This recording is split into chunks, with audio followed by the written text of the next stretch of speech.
আমি কোথাও যাই বা না যাই বাসার মধ্যেও বারবার করে কাপড় বদলাতাম। তো দিনে 4-5 বার কাপড় চেঞ্জ করে ফেলতাম। কোথাও যেতে হলে কি পরবো না পরবো এটা আমার খুব প্ল্যানিং থাকতো। সো বলা যায় যে আমি আসলে ফ্যাশন কনসিয়াস একটু ছোট থেকে।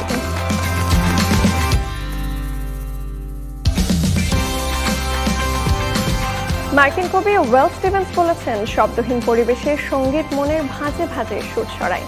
এই প্রজন্মের অত্যন্ত জনপ্রিয় তরুণ মডেল অভিনেত্রী বন্নি হাসানের শব্দহীন অভিব্যক্তি আমাদের মনে জাগায় অগাধ বিস্ময়। তার অভিব্যক্তিতে থাকে তার চাপা সৌন্দর্য। প্রিয় দর্শক, ভীষণ পছন্দের এই অভিনেত্রীকে সাথে নিয়ে আমি জানিয়ে শুরু করছি আমাদের আজকের স্যান্ডালিনার রূপকথা। বন্নি হাসান এই সময়ের একজন প্রতিশ্রুতিশীল অভিনেত্রী। 2017 সালে মডেলিং দিয়ে তার ক্যারিয়ার শুরু। লাভ কিং ছিল তার প্রথম নাটক। এরপর আম্মাজান, কারাগার, আমাদের বাড়ি সহ বেশ কিছু নাটক ও ওয়েব সিরিজে তাকে দেখা গেছে। ওয়েব ফিল্ম ইউটিউবারের পাগলা ঘোড়া গান গেয়েও জনপ্রিয়তা পেয়েছেন তিনি। স্যান্ডালিনার রূপকথায় আমাদের আজকের অতিথি বন্নি হাসান।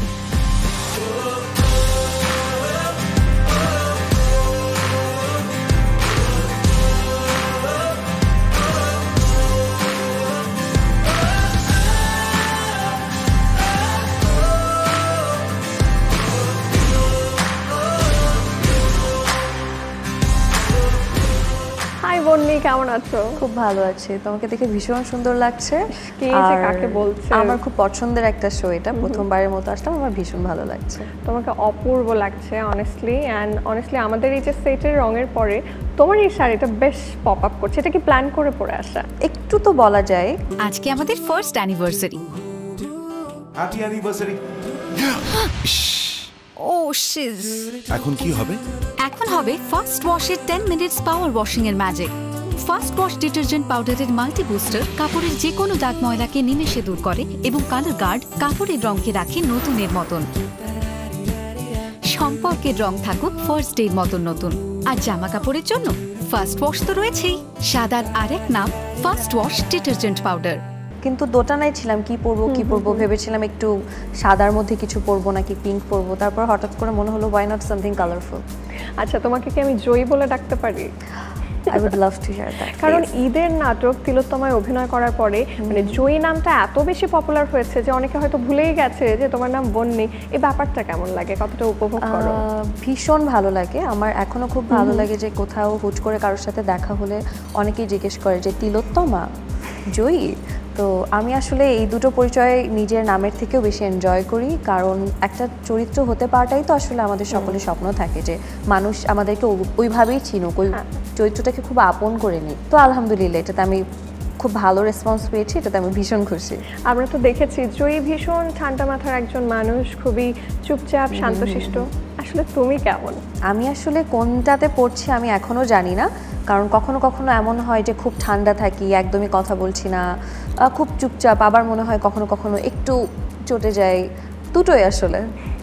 আচ্ছা, নাটকের নাম তো ছিল তিলোত্তমা। বাস্তবে তুমি কি তিলোত্তমা নাকি শুধুমাত্র নাটকের প্রয়োজনে? আমি বাস্তবে যদি তিলোত্তমা নাও হতাম তাহলে অবশ্যই আমাদের নির্মাতা আমাকে খুঁজে পেতেন না বা আমার মধ্যে তিলোত্তমাটাকে ফুটিয়ে তুলতে পারতেন না। সো ডেফিনেটলি আমি বাস্তবে তিলোত্তমা। তোমার কাছে সৌন্দর্যের কি সংজ্ঞা? সৌন্দর্য আসলে যে যেভাবে সৌন্দর্যটাকে দেখে, এটা দেখার চোখের উপরে সৌন্দর্য নির্ভর করে। আমি একটা জিনিসকে যত সুন্দরভাবে দেখি সেটা আমার কাছে ততটা সুন্দর।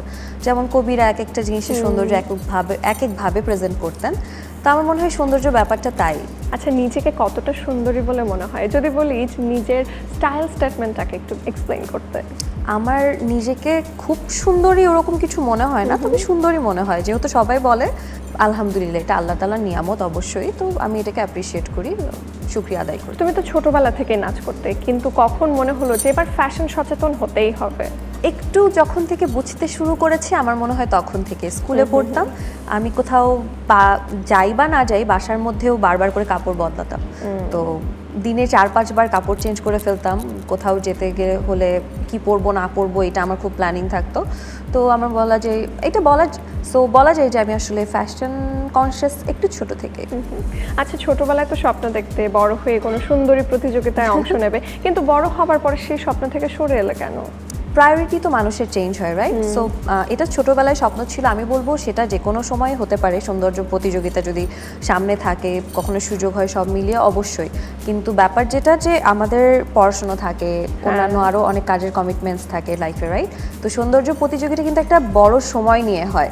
তো এটা 2 মাস হতে পারে, 3 মাস হতে পারে। আমরা হয়তো পর্দায় দেখি খুব হুট করে চলে গেল অল্প একটা সময়, কিন্তু এটার পিছনে আমরা যারা কাজ করি তারা তো জানে যে কতটা সময় নিয়ে সবাইকে প্রস্তুত করা হয় বা সবাই যে প্রিপারেশনটা নেয়। সময় বদলে যায়, কিন্তু সৌন্দর্যের সংজ্ঞা বদলায় না। রূপ বদলে যায়, কিন্তু আভিজাত্যের মানে একই থেকে যায়। ঐতিহ্য যখন আপন করে নেয় আধুনিকতাকে, তখন সৌন্দর্য ঠিকই খুঁজে নেয় স্যান্ডেলিনাকে। স্মরণের ছোঁয়ায় তোমার উপমায় বদলে দিলে যে আমার। স্যান্ডেলিনা সো, রূপচর্চায় আভিজাত্য। সো আমার মনে হয় এটা একটা লম্বা কমিটমেন্টের ব্যাপার। কমিটমেন্টের যখন আমি মনে করবো যে কমিটমেন্ট করতে পারছি, সময়টা আসলে দিতে পারছি, আর সব যদি মিলে যায় ইনশাল্লাহ অবশ্যই। মা, খালা বা নানি দাদিদের সময়কার কোন বিউটি টিপসগুলো এখনো একটু মেনটেন করার চেষ্টা করেন? তেল দেওয়া চুলে, খুব যে একটা দেই আমার নানির মতো যে প্রত্যেকদিন চুলে তেল দিই ব্যাপারটা এরকমটা অবশ্যই না, কিন্তু মাঝে মাঝে একটু যখন একটু ড্রাই হয়ে যায় তখন তো তেলটা দিতেই হয়। আর স্কিন কেয়ারে কি করা হয়? স্কিন কেয়ারে উইন্টারে অলিভ অয়েল খুব ভালো, ওই যে তেল, নানি দাদির টিপস ডেফিনেটলি। আর স্কিন কেয়ারের জন্য সিরাম দেই। আমি ফেসটাকে ক্লিন রাখার চেষ্টা করি, আমার ভীষণ সেন্সিটিভ স্কিন, যে কোনো কিছু স্যুট করে না। সো আমি আসলে একদম ডক্টরের সাজেস্ট করা টোটালি প্ল্যান করে একটা রুটিনের বাইরে তেমন কিছু করি না। আমি কখনোই কিছু টাচ করি না আমার ফেসে নতুন কিছু। কিন্তু কোনো বিউটি টিপস কি কোনো স্পেসিফিক ফ্যাশন ট্রেন্ড বা বিউটি ট্রেন্ড কি মেনটেন করা হয়? কেন জিজ্ঞেস করছি, কারণ এখন আমরা দেখি যে Korean skin care, Japanese skin care এটা খুবই পপুলার। আর আমরা দেখি যে রাতের বেলায় অনেকে হচ্ছে লাইভ করে যে 8 step skin care routine, 10 step, 5 step, এমন কিছু কি ফলো করা হয় বা এক্সপেরিমেন্ট করা হয়েছে? আমার মনে হয় ওই যে এত কষ্ট করে তো সৌন্দর্য ধরে রাখার কিছু নেই, মানে এতই যদি কষ্ট করবো অন্য কিছুতে করলে ভালো হয়। বেসিক যতটুকু মনে হয় যে যেহেতু আমি শুটিং ছাড়া একদমই মেকআপ করি না, আমার মেকআপ করতে পছন্দ না, সত্যি কথা বলতে আমার সাজতে পছন্দ না। I like to dress up, আমি পরিপাটি হয়ে থাকতে পছন্দ করি, কিন্তু আমার মেকআপ, অনেক সাজুগুজু, অনেক মাস্কারা আমার এগুলো পছন্দ না। আমি খুব লিপ গ্লস, লাইট কিছুতেই অভ্যস্ত। এই যে আজকেও দিয়ে এসছো, সুন্দর লাগছে। হ্যাঁ হ্যাঁ, আমার স্যুটও করে না, আমাকে অনেক ভারী মেকআপে স্যুটও করে না, আর অনেক কিছু আমাকে স্যুট করে না। আমার মনে হয় যে খোদা তাআলা বোধহয় আমাকে একটা লিমিট করে দিয়েছে যে এটার বেশি বাড়াবাড়ি করবা তো ফল ভোগ করবা, এরকম কিছু। তো বেশি কিছু আমি আসলে করতে পারি না। আর ফিজিক মেইনটেনেন্সের জন্য কি করা হয়? বেসিক বাসার খাবার খাই। আমার আসলে বাসায় রান্না করা খাবার খেতে খুব পছন্দ। এনি রেস্টুরেন্ট, যে কোনো কিছুর বাইরে আমাকে যদি কেউ বলে যে বাসায় রান্না করে খাওয়াবে, আর জিমে যাওয়া হয় নিয়মিত, মানে বেসিক্যালি শরীরটাকে মেইনটেইন করার জন্য কি কি করা হয়? ফুড মেইনটেইন করি, আর হাঁটাহাঁটি এতটুকু তো করাই হয়। ওয়ার্কআউট আগে করতাম, বছরখানিক ফাঁকিবাজি করছে, আবার শুরু করা উচিত। যোগা, প্রাণায়াম এগুলোর সাথে কি যুক্ত হয়েছে? হ্যাঁ হ্যাঁ, যোগাটা তো করতেই হয়, মানে বাসায় আমার মনে হয় এটা মেন্টাল হেলথের জন্য খুব ভালো। একটু স্ট্রেচিং, যোগা এগুলো খুব জরুরি, না হলে এটা শরীরের জন্য একদম ভালো না। শপিং তো মেয়েদের সবচাইতে মনে হয় প্রিয় একটা ব্যাপার। আমরা এটাকে বলি যে এটা সবসময় হিলিং এরও কাজ করে, যখন ডাউন লাগে শপিং এ চলে যাই। আচ্ছা, সেই জায়গা থেকে শপিং এ গেলে কি কেনা হয় সবচাইতে বেশি? Dress dress dress dress dress. আচ্ছা, প্রিয় পোশাক কি তাহলে? শাড়ি পরতে ভালো লাগে আমার, যে কোনো পছন্দ হয়ে গেলে আবার যে কোনো কিছু কিনতেই ভালো লাগে। তো যে কোনো নতুন নতুন ফ্যাশন মাঝে মাঝে ট্রাই করি। এখন একটু বাঙালি সাজ ট্রাই করছি, একটু আমাদের সুতার কাজ, এগুলো আমাকে এখন বেশ টানে। এবং তোমার এই কথাগুলোর ছাপটা কিন্তু আমরা তোমার অ্যাটায়ারে পাচ্ছি। একটু জিজ্ঞেস করতে চাই, শাড়িটা কি তোমার পার্সোনালি কাস্টমাইজ করা নাকি কোনো একটা ডিজাইনার শপ থেকে? না না, এটা একদমই কাস্টমাইজ করা, এবং এটা আমার খুব কাছের একটা বন্ধুর থেকে উপহার পাওয়া। আচ্ছা, ফ্যাশনের আইডিয়া নিয়ে তোমার কি ভাবনা? কারণ আমরা দেখি এক একটা দশকে এক এক ধরনের স্টাইল আমরা করতে দেখি মানুষকে, সেখানে কাপড়ের কাটিং, প্যান্টের কাটিং থেকে সবকিছুরই একটা চেঞ্জেস আসে। কোন দশকটা তোমার ভীষণ প্রিয়? আমার যে কোনো পুরোনো দিনের স্টাইলটাই আসলে ভালো লাগে। যখন সবাই একটু উঁচু করে চুলটাকে বেঁধে ফিতে দিয়ে রাখতো, ওই ব্যাপারটাও যেমন ভালো লাগে। 60s 70s 30s এর ওই সময়টাও ভালো লাগতো। আবার যখন কিনা আমরা দেখতাম যে খুব বাংলা আট পরে শাড়ি বলে এরকম কিছু যখন পরতাম, আমরা ওটাও খুব ভালো লাগতো। তো আমার মনে হয় যেটা যাকে মানায় সব কিছু এক্সপেরিমেন্ট করা উচিত, যেটা যাকে মানাবে, যেটা কমফোর্ট, ফ্যাশনটা অনেকটা কমফোর্টের উপরে ডিপেন্ড করে। এখন তো বিউটিফিকেশনের অনেকগুলো ধারা, আমরা যেমন স্কিন কেয়ার নিয়ে কথা বলি, সেই জায়গা থেকে বাংলাদেশে কিন্তু এখন অনেকগুলো এস্থেটিক সেলুন, এস্থেটিক ক্লিনিক এসছে যেখানে আসলে বোটক্স ফিলার করানো হয়। আমরা দেখি গ্লুটাথায়ন দিয়ে হচ্ছে গায়ের রংটা চেঞ্জ করে ফেলা হচ্ছে। তো এমন কিছুর প্রতি কি আগ্রহ জন্মেছে? কখনো কি কোনো ফিলার, বোটক্স এগুলো কি ইউজ করা হয়েছে? না, এটা অবশ্যই এখনো ইউজ করা হয়নি। আর আমার মনে হয় ওই যে বললাম, বেশি জোর জবরদস্তি করলে আমার মনে হয় খোদা তাআলা এটা আমার জন্য মেনে নেবেন না। কারণ আমি যদি সামান্য নেইল এক্সটেনশনও করি, ওটাতে দেখা যায় আমার নেইলস অনেক উইক হয়ে যায়। সো এটা যে কোনো কিছু, আর সেখানে বোটক্স, ফিলার মেইনটেনেন্সের কিন্তু অনেক ঝামেলা। যতটা দেখতে সহজ লাগে, 6 মান্থস ওটা গিয়ে করাতে হয়, যতটা সহজ লাগে দেখতে ততটা সহজ না। তো এটা তো অনেক লম্বা কমিটমেন্টের ব্যাপার। সামান্য সপ্তাহের মধ্যে যদি একটা ফেস ক্লিনিং, সেটাই আমরা করতে পারি না, ঠিকমতো পার্লারে যাওয়া হয় না, রেগুলার ময়শ্চারাইজারটাও দেওয়া হয় না, সেখানে 3 মাস পর পর বোটক্স ফিলার করে এত মেইনটেনেন্স, দ্যাটস টু এক্সপেন্সিভ। এবার একটু মনের খবর নেওয়া যাক। মন যখন খুব ভালো থাকে তখন কি করো? মন খুব ভালো থাকলে গল্প করি। আর মন খারাপ থাকলে? চুপচাপ থাকে, একটু নিজের মতো থাকতে পছন্দ করি তখন। আচ্ছা, কখনো যদি খুব রাগ হয় তখন কি করো? তখনও একা থাকতে চেষ্টা করি, কারণ বাইরে কারোর সাথে চিল্লাচিল্লি করার থেকে বেটার নিজে একা একা থাকে। আজকাল তো মেন্টাল হেলথ নিয়ে অনেক আলোচনা হয়, কিন্তু তারপরেও দেখা যায় যে অনেকেই বিভিন্ন ধরনের অবসাদে ভোগে, মানসিক সমস্যায় ভোগে। নিজের মেন্টাল হেলথের কেয়ার নেওয়ার জন্য কি করা হয় আলাদা করে? জবে থেকে বুঝেছি যে মেন্টাল হেলথ বলে কিছু আছে, খুব আর্লি টিনেজে। তখন থেকে একটা ব্যাপার আমাকে খুব সাহায্য করেছে, আমার মা বাবার সাথে সম্পর্কটাকে একটু বেটার করা। ছোটবেলাতে আমি একদমই তেমন কিছু শেয়ার করতাম না, খুব চাপা ছিলাম সেটা বলবো না, দুষ্টু ছিলাম, কিন্তু যেটা হয় নিজের খারাপ লাগা, ভালো লাগা, বা নিজের মধ্যে যেটা, বা কি ফিল করছি না করছি, কিছু ভুল বোঝাবুঝি হলো কিনা, বা হয়তো বকাবকি করলো, আমার হয়তো বেশি খারাপ লাগলো, যেটাই হোক না কেন, এটা নিয়ে কখনো আমরা ডিসকাস করতাম না। যখন একটু একটু করে বড় হচ্ছি, এই প্র্যাকটিসটা আমার এখনও খুব হেল্প করে। আমার যে কোনো বন্ধুর থেকে আমার ব্যাপারে আমার মা বাবা সব থেকে ভালো জানেন। আমার মা আমার ব্যাপারে জানেন না এমন কিছুই নেই, আমি কোথায় যাচ্ছি, কি পড়ছি, কি খাচ্ছি। আমার মনে হয় এটা আমাকে অনেক রিলিফ দেয়, যে দিন শেষে মানুষ যেটা বলে না, নিজ ঘরে সবাই একা হয়ে যায়, আমি অন্তত একা হই না, বিকজ আমার ফ্যামিলি আছে আলহামদুলিল্লাহ, এবং ওনারা খুব সাপোর্ট করেন আমার। তুমি তো ছোটবেলা থেকে রবীন্দ্রসঙ্গীত, লালন গীতি সবকিছুর সাথে খুব অঙ্গাঙ্গিভাবে জড়িয়ে থেকে বেড়ে উঠেছো। তুমি গাইতেও পারো ভীষণ সুন্দর, কিন্তু গানে থিতু না হয়ে কেন অভিনয়ে বেশ সিরিয়াস হয়ে গেলে? এটা আসলে সুযোগের উপরেও বলা যায়। অভিনয়ের হয়তো আমি সুযোগ পেয়েছি, আমি কিন্তু মডেলিং শুরু করেছিলাম তখনই অভিনয়টা করবো এটা ভেবে না, কিন্তু আমার জন্য সুযোগটা খুব হয়তো তাড়াতাড়ি চলে আসে।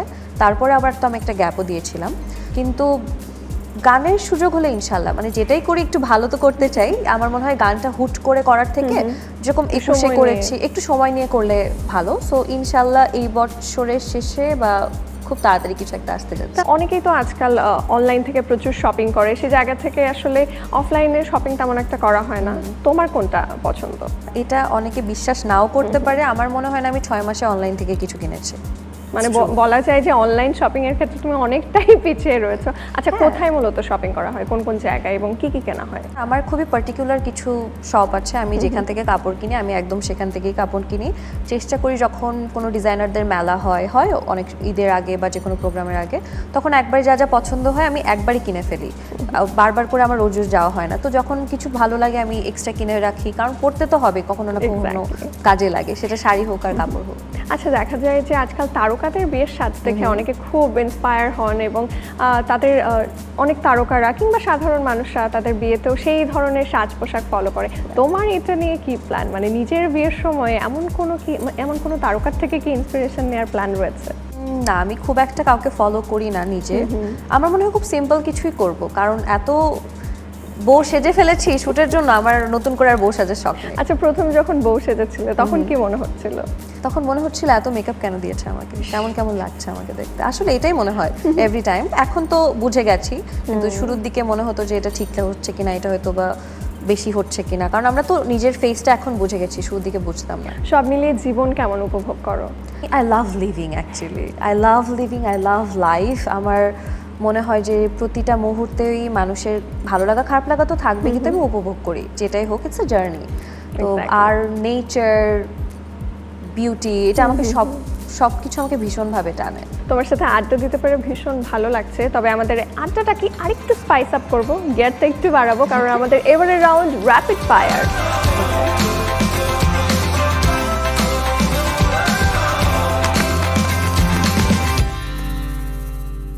তো আমাদের র্যাপিড ফায়ারের নিয়মটা আগে একটু বলে দিই। কোনো প্রশ্নের উত্তর স্কিপ করা যাবে না এবং কোনো প্রশ্নে কোনো রকমের ডিপ্লোম্যাসি অ্যাপ্লাই করাই যাবে না। আমি তোমাকে খুব ফাস্ট কোয়েশ্চেন করব, তোমাকেও খুব র্যাপিডলি আনসার দিতে হবে এবং যে উত্তরের মধ্যে থাকতে হবে ফায়ার। রেডি? চেষ্টা করতে পারি। ওকে ওকে। তোমার ব্যাগে কোন তিনটা জিনিস সবসময় থাকবেই থাকবে? Wallet, phone and lip gloss. তোমার জীবনে শেখা সবচাইতে প্রিয় উক্তি কি? কিভাবে আমরা একটা মানুষকে ট্রিট করি, how you treat people, I think that's the legacy you leave behind. এইটা আমি খুব ফলো করি। ইন্ডাস্ট্রিতে ভীষণ কাছের তিনজন বন্ধুর নাম বলো। ভীষণ কাছের বন্ধুরা সবাই ইন্ডাস্ট্রির বাইরে। ওকে। কোন খাবারটা এখন পর্যন্ত ট্রাই করা হয়নি কিন্তু করতে চাও? যে কোনো কুইজিন যেটা এখনো ট্রাই করিনি, একটু খেয়ে দেখতে চাই। আর যে খাবারটা ভীষণ অপছন্দ করো, যেটা কিনা এমনিতে পপুলার? এরকম অনেক আছে, আমার মনে হয় সিঙ্গারা। যে কাজটা তোমার দ্বারা কখনোই সম্ভব নয়? অনেক খাবারের সবার খাবার একা একা খেয়ে ফেলা সম্ভব নয়। তোমার সাথে মেশার আগে যে কোনো মানুষ তোমার সম্পর্কে যে ভুল ধারণাটা পোষণ করে? আমি মুডি, আমি হয়তো, অথবা অনেকে মনে করে যে আমি একটু রাগী, কারণ আমার রেস্টিং ফেস একটু স্যাড, বা আমি হয়তো বা আপসেট আছি। মানে whenever I'm sitting somewhere খুবই চুপচাপ, আমাকে দেখে মনে হয় আমি অনেক দুঃখে আছি, আমার কিছু একটা হয়েছে। আসলে না। not true. সত্য কিংবা মিথ্যা বলো, চিত্রনায়িকা পরিমণির সাথে একটা সময় তোমার ভীষণ ঘনিষ্ঠতা ছিল? ছিল কেন বলবো, এখনো আছে। এখনো আছে। তিলোত্তমা প্রচারের পর তোমার 15টা নাটকের অফার এসেছিল, ইজ ইট ট্রু? এখন হয়তো হিসেব করলে আরো বেশি। কটা এখন কটা? 21টা মতো তো হবে। একটাও করা হয়নি? একটাও করা হয়নি। কিন্তু কেন করোনি? দু একটা নিয়ে কথা চলছে, এটার এই মাসে একটা শুটিং হতে পারে। আসলে আমি তিলোত্তমাতে দর্শক আমাকে যেভাবে দেখেছে, আমি কোনো গল্পকে ছোট বড় করছি না, কিন্তু আমার নিজেরও তো একটা শখ আহ্লাদ থাকে যে আমি আসলে এভাবে নিজেকে দেখতে চাই, বা তিলোত্তমার পরে আমার পরের কাজটা এটা হতে পারে। সেই ক্ষুধাটা থেকে আমার মনে হয় যে একটু স্যাক্রিফাইস করা। একটু না, এটা অনেক স্যাক্রিফাইস। ওকে, এবার তোমাকে অনেকগুলো অপশন দেবো, তার থেকে একটা করে বেছে নিতে হবে। লাভ লিঙ্ক নাকি তিলোত্তমা? তিলোত্তমা। তৌসিফ মাহবুব নাকি আবু হুরায়রা তানভীর? দুইজন। বৃষ্টির রাত নাকি জ্যোৎস্না রাত? জ্যোৎস্না রাত। কবিতা নাকি উপন্যাস? উপন্যাস। রবীন্দ্রসঙ্গীত নাকি লোকগীতি? রবীন্দ্রসঙ্গীত। ডিম সেদ্ধ নাকি এগ অমলেট? পোস্ট। কোনোটাই না? কোনোটাই। আচ্ছা, মেহজাবিন নাকি তাসনিয়া ফারিন? কাউকে আমি আপসেট করতে পারবো না, আর দুজনই দুজনের জায়গাতে ভীষণ দুর্দান্ত। পরিমণি নাকি বুবলি? পরিমণি। আদনান আল রাজীব নাকি Zahid Pritam? Both. Black coffee নাকি মিল্ক কফি? Black coffee. গ্রীষ্ম নাকি শীত? Winter always. বিয়ে বাড়ির খাবার নাকি 5 স্টার হোটেলের খাবার? 5 স্টার হোটেলের খাবার। বড় ঝুমকা নাকি ছোট্ট কানের দুল? ছোট্ট কানের দুল। ভীষণ মজা লাগলো, তোমার কেমন লেগেছে? আমার তো ভীষণ ভালো লেগেছে। প্রথমবারের মতো এত সুন্দর একটা সেটে আমরা আড্ডা দিচ্ছি, গল্প করছি, সেটা তো ভালো লাগছে। আর স্যান্ডেলিনার রূপকথা এমন একটা প্রোগ্রাম, আমার মনে হয় ছোট থেকে আমরা সবাই দেখে বড় হয়েছে, তো সেখানে আসতে পেরে ভীষণ ভালো লাগছে, তোমার সাথে আড্ডা দিতে পেরে ভীষণ ভালো লাগছে। থ্যাংক ইউ, খুব খুব ভালো থেকো। এবং স্যান্ডেলিনার রূপকথার পক্ষ থেকে তোমার জন্য রয়েছে একটা আকর্ষণীয় গিফট হ্যাম্পার। দেখো, লাকিলি এই গিফটের রং এবং তোমার শাড়ির রং কিন্তু একদম মিলে গেছে। তাই তো দেখছি, খুব সুন্দর। Thank you.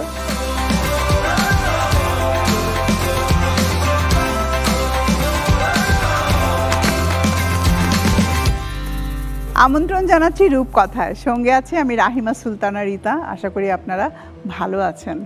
আজকে আমি আমাদের অত্যন্ত প্রয়োজনীয়, প্রতিদিন যেটা লাগে, বিশেষ করে রাতে ঘুমোতে যাওয়ার আগে ফেসটাকে খুব ভালো করে ক্লিন করা দরকার, সেই রাতের একটা ক্লিনজার তৈরি করে দেখাচ্ছি, যেটা খুবই এফেক্টিভ। আপনার কিচেনে যা আছে তাই দিয়ে আপনি তৈরি করতে পারবেন। আর আজকে আমার সঙ্গে রয়েছে মডেল দিয়া। দিয়া, তুমি কেমন আছো? আলহামদুলিল্লাহ, আমি অনেক ভালো আছি। কি কি করছো বলো এখন কাজ? আমি হচ্ছে উদ্ভিদবিদ্যা বিভাগ থেকে অনার্স করছি, হ্যাঁ, আর পাশাপাশি মডেলিংটা করার ট্রাই করছি। আচ্ছা, তার বাড়িতে তুমি ক্লিনজার কি ইউজ করো তোমার নিজের? আমি কোনো ক্লিনজার ইউজ করি না। ঘুমাতে যাওয়ার আগে তুমি যেহেতু মডেলিং করো, তো মেকআপটা কি দিয়ে তোলো? আমি মেকআপটা ফেস ওয়াশ দিয়ে তুলে ফেলি। না না না, এটা একদমই ভুল একটা, কারণ এখনো অনেক ছোট মানুষ একটা সময় দেখবে যে ফেস ওয়াশ দিয়ে তুমি যখন মেকআপ তুলতে যাবে তখন তোমার স্কিনটা এত ড্রাই এবং রুক্ষ পাতলা হয়ে গেছে, তখন স্কিনে খুব দ্রুত বার্ন হয়ে যাবে স্কিন। তো এই জন্য আমাদের সঠিক পদ্ধতিতে স্কিন কেয়ার করাটা অত্যন্ত জরুরি। তা আমি একটা ক্লিনজার আজকে বানিয়ে দেখাচ্ছি, যেটা তুমি মেকআপও তুলতে পারবে যেটা দিয়ে। খুব সিম্পল। প্রথমেই আমরা নিচ্ছি হলো মিল্ক। দুধের চাইতে ভালো ক্লিনজার আর নাই। দুধের মধ্যে যা যা আছে, দুধের যে উপকরণ, প্রত্যেকটা উপকরণ আমাদের স্কিনের জন্য অত্যন্ত ভালো। এখন আরেকটা দুর্দান্ত জিনিস যেটা আমি সব সময় নিজে ব্যবহার করি, সেটা হলো coconut oil, virgin coconut oil. Coconut অয়েলটা আমরা খাই, ঠিক সেই অয়েলটাই আমাদেরকে ইউজ করতে হবে। কোকোনাট অয়েল আমি এখানে দিয়ে দিলাম। আর তার সাথে আমাদের স্কিনের গ্লো বাড়ানোর জন্য আমি এখানে একটু কাস্তুরি হলুদ। কাস্তুরি হলুদটা হলো বনো হলুদ, এটার কালারটা অত হলুদ আসে না। আর যদি ওটা না থাকে, আমাদের রান্নার যে হলুদ আছে সেটাই আমরা একটুখানি ইউজ করতে পারি। তবে কাস্তুরি হলুদটা পেলে তো স্কিনের জন্য খুবই ভালো। আর যাদের কোনো হানিতে কোনো সমস্যা নেই, তারা চাইলে একটু হানি ইউজ করতে পারে। হানি অ্যান্টিসেপটিক, অ্যান্টিবায়োটিকের কাজ করে, প্লাস ময়েশ্চারও দেয়। হয়ে গেল।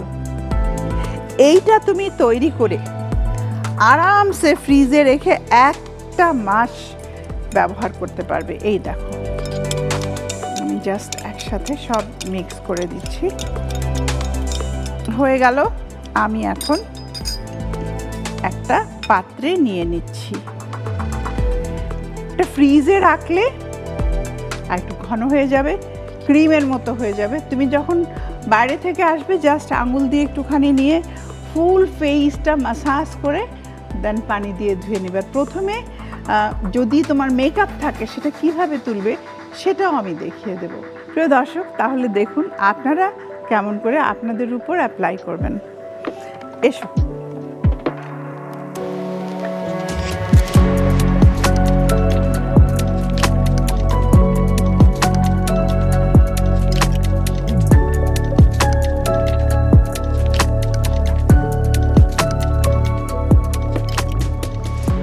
আমি এখন ইউজটা আপনাদের দেখিয়ে দিচ্ছি কিভাবে ব্যবহার করবেন। সবচাইতে ভালো হয় প্রথমে একটা তুলো নিয়ে নিতে হবে। এরকম একটা ছোট তুলো নিয়ে সেই তুলোর সাহায্যে আমরা ফুল ফেসে চাইলে এইভাবে ইউজ করতে পারি। আর বিশেষ করে মেকআপ তোলার ক্ষেত্রে একেবারে এরকম করে করে করে রাব করে করে এটা দিয়ে তুমি তুলবে। এখন থেকে নো ফেস ওয়াশ। হলুদ না থাকলে কোনো সমস্যা নাই, তুমি কোকোনাট অয়েলটা আর মিল্ক তো বাড়িতে থাকেই, দিয়ে তুমি ইউজ করবে। এখন আসছি আমি নাইট, রাতের বেলা আমাদের স্কিনটা মাসাজ করাটা অত্যন্ত দরকার। তুমি যদি এইভাবে 2 হাত দিয়ে সুন্দর করে মাসাজ করো, ব্লাড সার্কুলেশনটা বাড়বে। এই যে দেখো আমি যেভাবে মাসাজ করছি, তুমি নিজেরটা নিজে একটু করো তো এইভাবে। হ্যাঁ, সার্কুলার মোশনে। হ্যাঁ, এই রকমভাবে করতে হবে। নট অনলি ফেস, এখানে তোমার হাতও দেখা যায় হাইড্রেট হয়ে যায়। হাতেও আমরা চাইলে এই অয়েলটা দিয়ে সুন্দর করে হাতটা ক্লিন করে ফেলতে পারি। এই দেখো আমি হাতে লাগিয়ে দিলাম।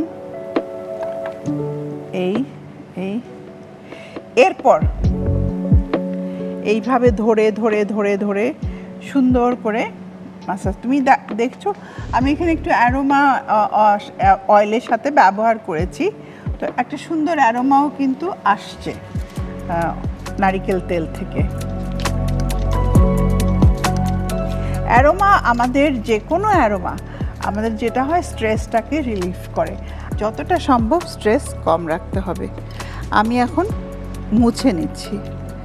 রাতে তুমি যখন এটা মাসাজ করবে, একটু সময় নিয়ে আয়নার পাশে দাঁড়িয়ে বাথরুমে সুন্দরভাবে, ইভেন আমরা বাইরে থেকে আসলে তুমি মনে করো যে তুমি কোনো মেকআপ নেই, কিছু নেই, তারপরেও প্রচুর পরিমাণে ধুলো থাকে, পলিউশন থাকে। আমাদের এত পলিউশন চারিদিকে, দেখা যাবে তুমি যখন একটু সাদা একটা তুলো নিয়ে ভিজিয়ে মুছবে, তার মধ্যে তুমি অবশ্যই কিছু না কিছু ডার্ট চলেই আসবে।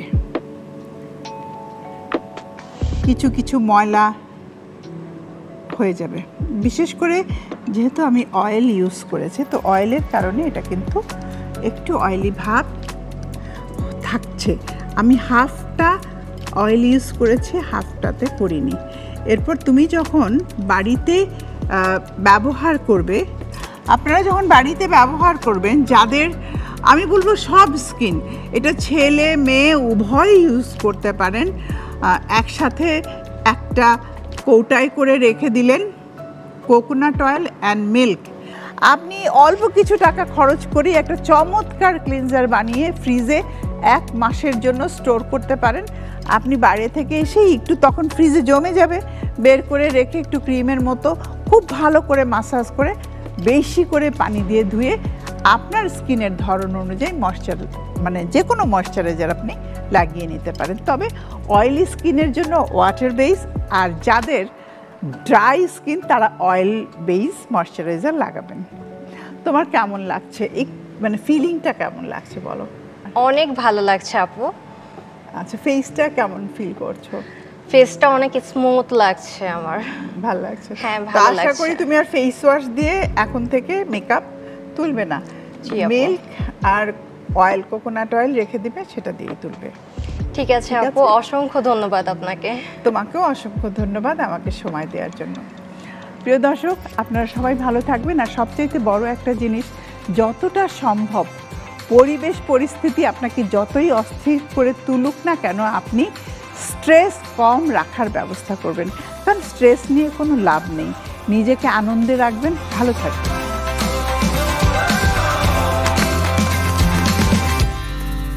প্রিয় দর্শক, আপনাদেরকে অভিনন্দন জানাচ্ছি আপনাদের প্রিয় অনুষ্ঠান স্যান্ডেলের রূপকথায়। সাথে আছে আমি সালদিন, আমার সাথে আছে শ্রাবণ এবং শিলা। মানুষ পৃথিবীর শ্রেষ্ঠ জীব, এর কারণ হলো মানুষের মস্তিষ্ক আছে, আর মস্তিষ্কের কার্যক্ষমতার উপরই নির্ভর করে মানুষের জীবনের সফলতা। মস্তিষ্কের মূল খাবার হলো শ্বাস বা অক্সিজেন। এখন আপনি লক্ষ্য করে দেখুন আপনি সঠিক পরিমাণ শ্বাস গ্রহণ করছেন কিনা।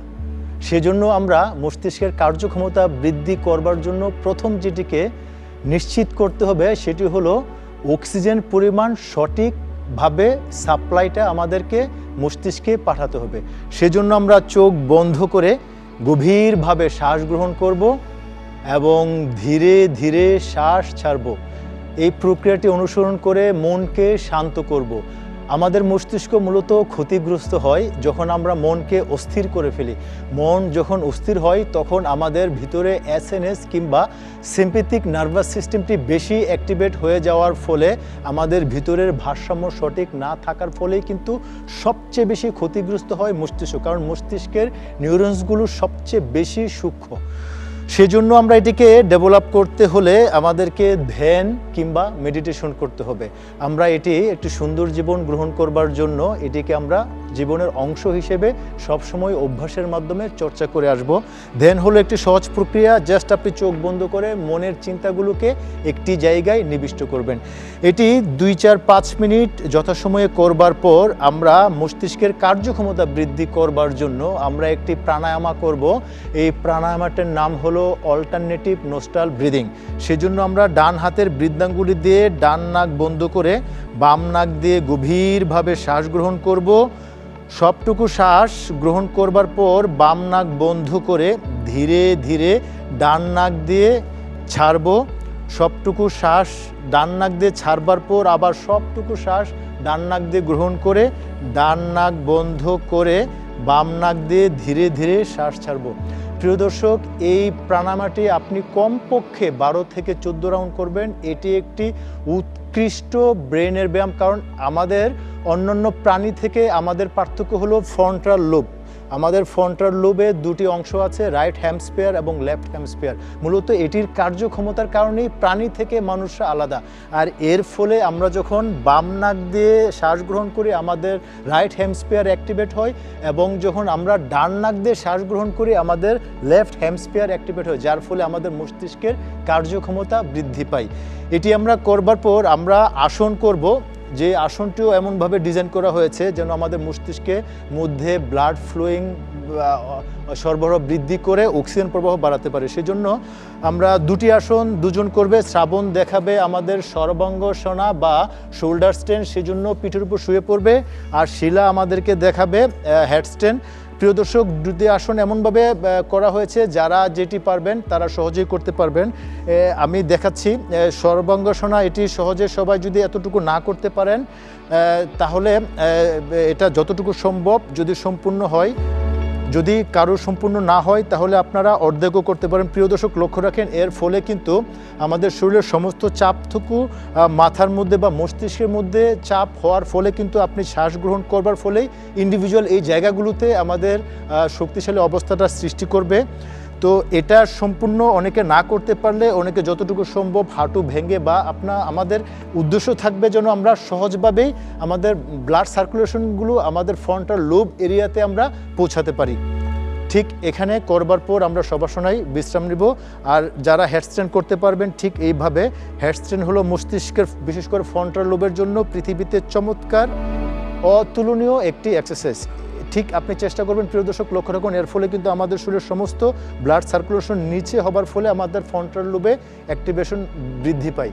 এখানে আপনি যতক্ষণ সময় থাকবার পর ধীরে ধীরে হাঁটু ভেঙে এবং নিজের নিয়ন্ত্রণ নিয়ে সম্পূর্ণ অবস্থায় শরীরকে শিথিল করে দেবেন। প্রিয় দর্শক, মস্তিষ্কের কার্যক্ষমতা বৃদ্ধির জন্য এই প্রক্রিয়াগুলো অনুসরণ করবার পাশাপাশি আপনাকে অন্য একটি বিষয় সাহায্য করবে, সেটি হলো আপনি আপনার দৈনন্দিন জীবনে সবসময় নিজেকে একটি নির্দেশনা দিয়ে রাখুন যে প্রতি ঘন্টায় আপনি চোখ বন্ধ করে বড় করে 4 থেকে 5টি শ্বাস গ্রহণ করবেন এবং ধীরে ধীরে ছাড়বেন। মনে রাখবেন, মানুষের মূল শক্তি হলো শ্বাস। আর আমাদের সব ধরনের সমস্যার মূল কারণ হলো যেই পরিমাণ অক্সিজেন গ্রহণ করবার বা আমাদের যে প্রাণিক শ্বাসকে আমরা প্রাণ বলি, যেই পরিমাণ প্রাণ গ্রহণ করবার দরকার সেটি আমরা গ্রহণ করি না, যার ফলে আমাদের সব কিছুই ক্ষতিগ্রস্ত হয়। প্রিয় দর্শক, আগামী পর্ব দেখবার আমন্ত্রণ জানিয়ে আজকের মতো এখানে শেষ করছি। ভালো থাকুন, সুস্থ থাকুন, স্যান্ডেলিনা রূপকথার সাথেই থাকুন।